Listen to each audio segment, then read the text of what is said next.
Asia vis-a-vis Iran and the proxies of Iran and the tensions that we speak of in the South and East China Sea.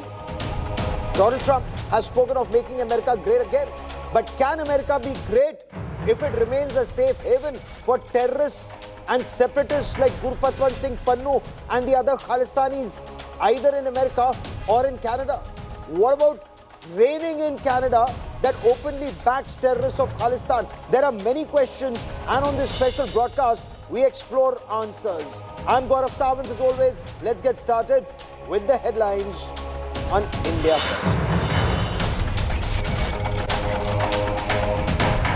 Donald Trump is the 47th President of the United States, defeats Kamala Harris, makes a major announcement on immigration, borders, and ongoing wars.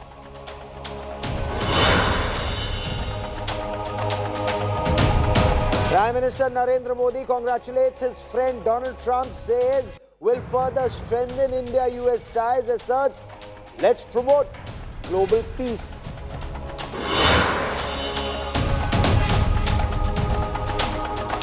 S&P 500 Dow futures surge to a record high as Trump wins US presidential elections. Sensex rises over 1,000 points after Trump's return.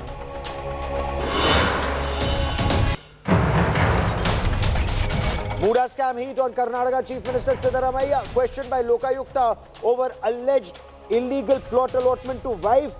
The Chief Minister says agencies are working under BJP pressure.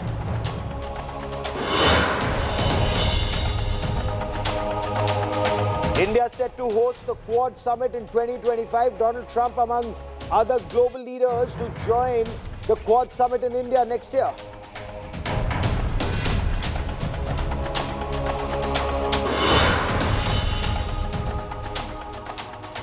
All eyes were focused on the US presidential elections, and Donald Trump created history. He's won 277 electoral college votes in the race to the White House, defeating Kamala Harris at 224. And projections indicate that Donald Trump could win as many as 312 electoral college seats, winning 4 and leading in the other 3 swing states. Now, in his victory speech, he spoke of the task at hand, which includes ending wars across the world. But can he do it? From the Russia-Ukraine war to the Israel-Iran conflict, there are multiple questions. How will he deal with China in his second tenure? What will his relationship be with Prime Minister Narendra Modi and India in his second term as President of the United States and Prime Minister Narendra Modi's third term leading India? What about Khalistan terrorists and separatists, not just on US soil, but also in their neighborhood, in Canada? And as we seek answers and discuss the road ahead, listen in to the US President-elect, Donald Trump. Strong and powerful military, and ideally we don't have to use it. You know, we had no wars, 4 years we had no wars, except we defeated ISIS. We defeated ISIS in record time, but we had no wars. They said, he will start a war. I'm not going to start a war. I'm going to stop wars. But this is also a massive victory for democracy and for freedom. Together, we're going to unlock America's glorious destiny. We're going to achieve the most incredible future for our people. So, with Donald Trump set to enter White House once again on the 20th of January 2025 when the inauguration takes place, is that bad news for those who are seeking endless supply of weapons to Ukraine? Is Europe also now on notice, given Donald Trump's views on the funding of the North Atlantic Treaty Organization and the defense of Europe? What next? Joining me on this India First special is Lieutenant General Syed Ata Hasnain on the military perspective on the road ahead. Someone who keeps a hawk eye on developments not just in West Asia, but also in Russia and Ukraine. Ambassador Veena Sikri's former top Indian diplomat has served as a High Commissioner to Bangladesh. Sushant Sareen is a senior fellow at the Observer Research Foundation. And General Hasnain, I want a military perspective from you. What would President Volodymyr Zelensky in Ukraine be thinking tonight? Will the Trump administration, in your view, continue to supply weapons to Ukraine, or has Donald Trump's election perhaps opened a window for a ceasefire and to explore peace? Thank you very much for inviting me for this very important discussion today. One is tempted immediately to jump in and say yes to your question, that there is likely to be a change immediately. Going by recent history, the meeting of President elect Donald Trump with the Ukrainian president only 2 months ago, it seems as if Trump has got solutions to everything. He says Putin is a friend and that this war would never have begun if he had been the president at that particular time in February of 2022. So, going by all this, it seems that he is quite confident that he can push Ukraine into some kind of a ceasefire deal. It would possibly, I mean, any perspective, one can take a guesswork on that and say the situation as it is currently today, the Donbass area where things stop, Ukraine does not want to negotiate anything on Donbass at all, but a ceasefire without Donbass remaining in Russian hands doesn't seem likely at all. So this is one direction in which definitely President Trump or President-elect Trump could possibly push. The second thing is about NATO. Now, we have seen from the past how the funding of NATO itself was something which Trump was extremely critical about. With that in mind, the fact that President Biden had opened up $62 billion worth of aid almost to Ukraine and had promised recently from the G7 almost $15 billion out of the $20 billion aid, it seems that President-elect Trump may pull back from that too. But and if there is no money, if there is a check on funds, General, and I want to bring Ambassador Veena Sikri into this conversation, check on funds, check on weapons. What does that mean, Ambassador Sikri? And would Europe also be very worried tonight? You heard what the French spokesperson also said. Donald Trump's views on funding of NATO are very well known. Will this compound Ukraine's problems now? Well, it will compound the problems of President Zelensky, that's for sure. I think we all know that the conflict in Ukraine would have ended almost as soon as it had begun, because there were negotiations between President Putin's team and President Zelensky's team. They were very close to an agreement. It was then Prime Minister Boris Johnson who prevented it at the behest of the Americans. So actually, the fact that this war has gone on for so long and has become so intense and eventually has worked to the advantage of Russia is all the doing of the misplaced priorities of the Biden administration. I think President Trump's biggest commitment is to end the wars. It was almost the first thing he said in his victory speech, that he's going to end the wars.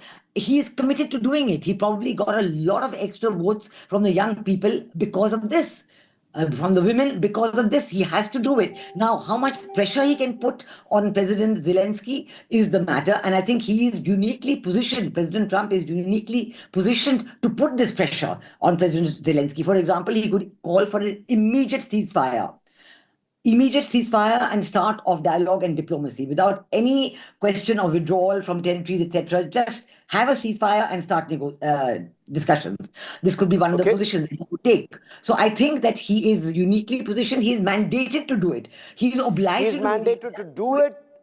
Prime Minister Narendra Modi, he's been to Russia twice in July and then recently again in Kazan. On the sidelines of BRICS, had a meeting with President Putin. He's been to Ukraine, has had a meeting with President Zelensky, has met him on the sidelines of G7. So Sushant Sareen, is there a framework that's already in place? And would,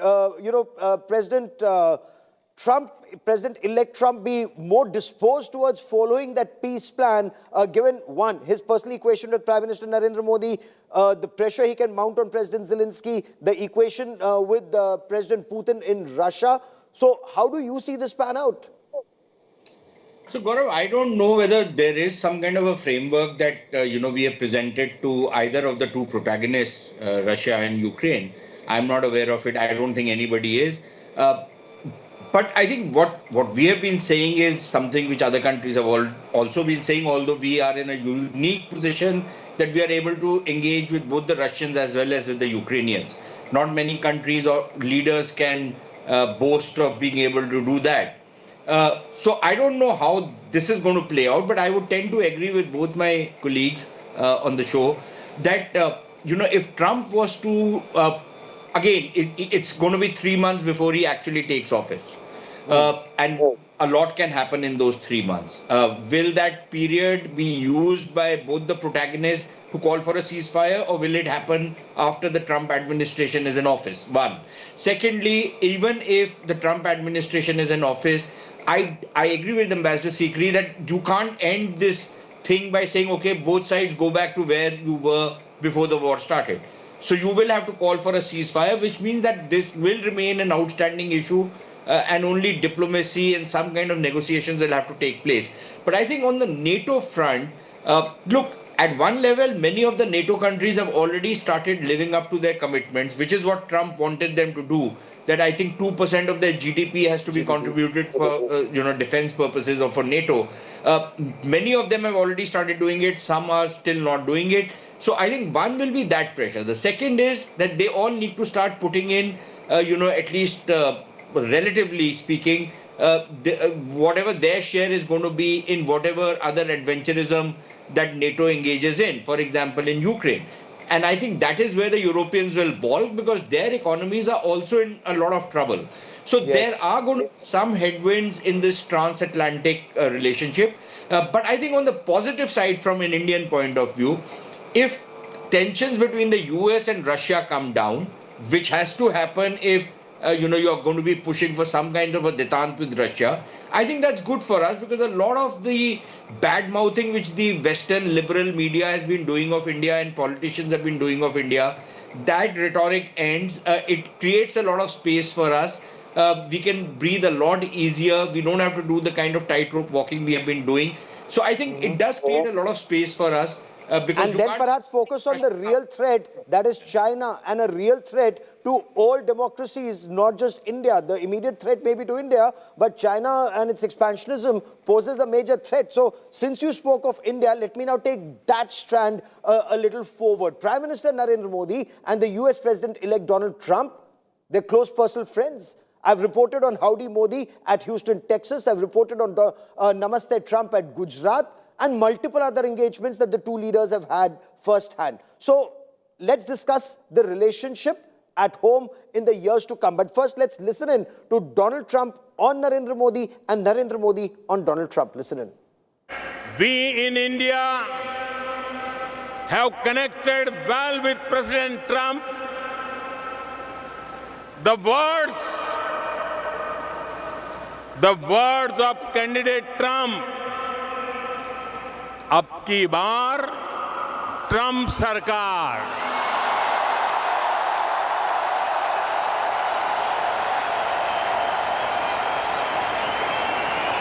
rang loud and clear, and his celebration of Diwali in the White House lit up millions of faces with joy and appreciation. When I met him for the first time, he said to me, India has a true friend in White House.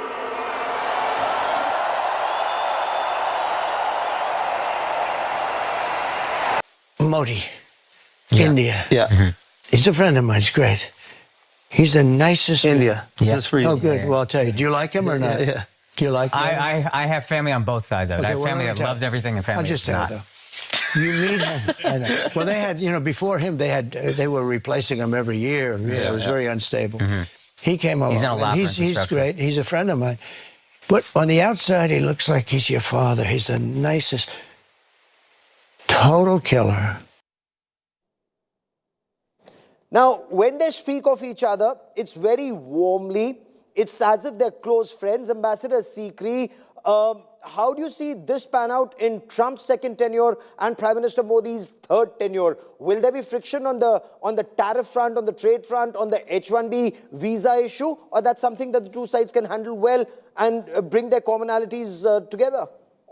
Oh, yes. I think that I see a very good relationship working out between India and the USA during the second presidency of President Trump and the third prime ministership of Prime Minister Modi. I think that there will, of course, be trade and migration are two big issues that President Trump has flagged constantly during his campaigning. And he even mentioned India, that India is the king of tariffs, etc. So obviously there will be some hard negotiations on that. But it is not to say that nothing can be worked out. It can certainly be worked out. It's happened in the past, even when George Bush was president, and good things were worked out. I think, for one thing, that with between Prime Minister Modi and President Trump, we can have a frank discussion on some of the issues that have bedeviled the relationship in the last few months. The Khalistani threats, the separatists, Yes. Panun, Canada, all these issues need to be discussed and worked out. We've seen already how President Trump has spoken about Bangladesh. We have seen what he said about the chaos in Bangladesh, about the barbaric attack on the Hindus. Obviously, he's sensitive to South Asia. He knows what is going on in South Asia. He knows India, the importance of India's neighborhood first foreign policy. So I think with each of us keeping the other's primary interests in mind and negotiating on the basis of mutual trust and mutual benefit, we will be able to have a very positive relationship. I do see that all the delays in sending the GE engines, etc., all these things will be worked out, and we will have a very good economic partnership. You know, since you mentioned the Khalistan issue and the Biden administration pushing India on Pannu, the Trudeau administration pushing India on Niger, Sushant Sareen, will India be able to emphatically say that if you're such a close strategic partner of ours, the Indian consulate cannot be set on fire in San Francisco? That's not freedom of expression. Khalistanis cannot threaten to bring down Indian aircraft. That's not freedom of expression. And you cannot have India's enemies as your citizens or guests. That's not freedom of expression. What about Trump? What about Trudeau? So Gaurav, look, I think we need to be very clear about one thing, that Trump is an anti-establishment guy. He's always spoken out against the deep state. Now, a lot of the stuff which has been happening with the Khalistanis, for example, these terrorists and thugs, and we have very serious suspicions and reasons to believe that this is part of a campaign being used to pressure India. So I think we can have a conversation with Trump and his closest advisors and his members of his cabinet on this particular issue. I can understand that a few hotheads are shouting some slogans. Nobody gives a damn about those guys, yes, right? But when you start making death threats, when you start threatening to bring down aircraft, when you do a whole lot of other stuff which these guys are doing, I think that you need to put a stop to it. Secondly, on the Canada front, I think the US and Canada will have their own problems on trade issues, tariff issues, a range of other issues, including ideological and political, because, given a kind of a woke character like Trudeau and his party, I'm not very sure if the relationship will work out very well. But I don't think we have many expectations or should have many expectations from the US.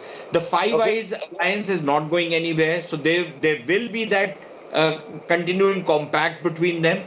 But there could be certain things that we could seek from the US to impress upon the Canadians, to forget about the demonstrations and whatever, infiltration these thugs have made in the Canadian political system.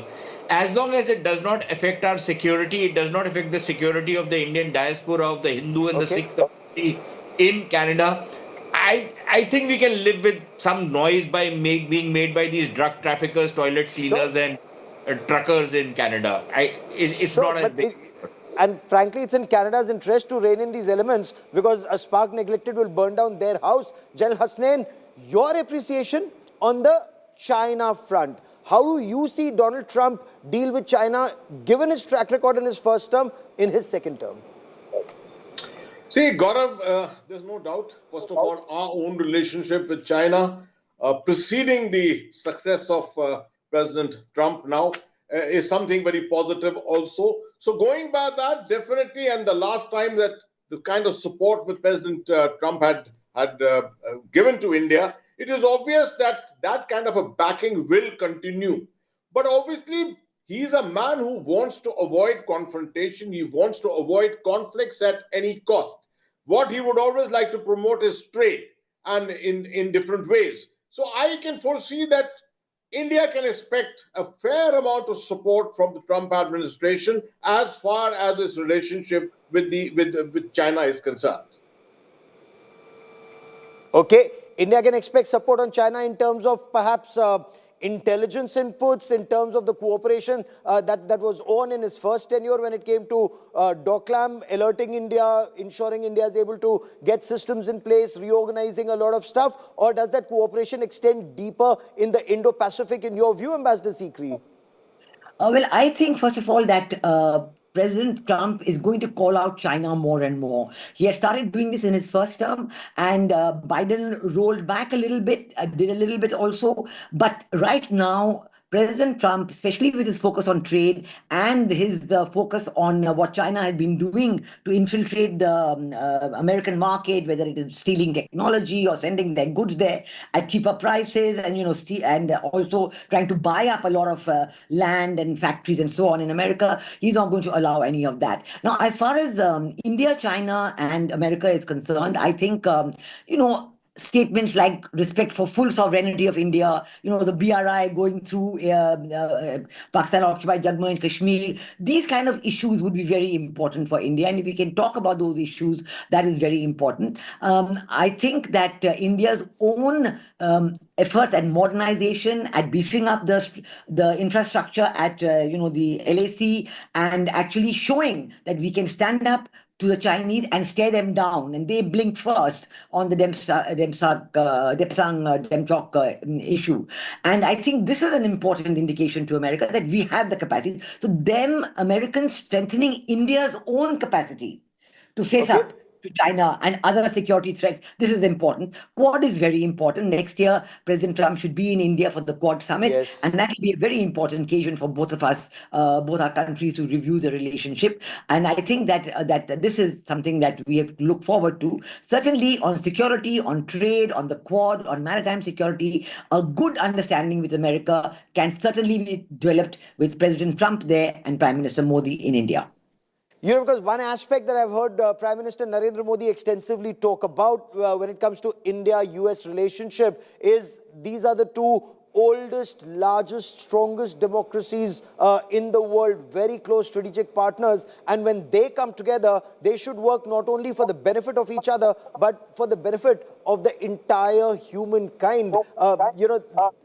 This has been said both in Houston, Texas. It's been said during Namaste Trump in Gujarat and, of course, elsewhere. But as I leave our viewers, I want to thank our guests for joining me on this special broadcast. I want to leave our viewers with the celebrations in the United States of America. It was seen as a neck-and-neck fight, but the manner in which Donald Trump was able to zoom ahead, pull ahead, I want to leave you with these images of the celebrations, the dance, and Donald Trump, President-elect of the United States of America, saying thank you to all his voters and supporters.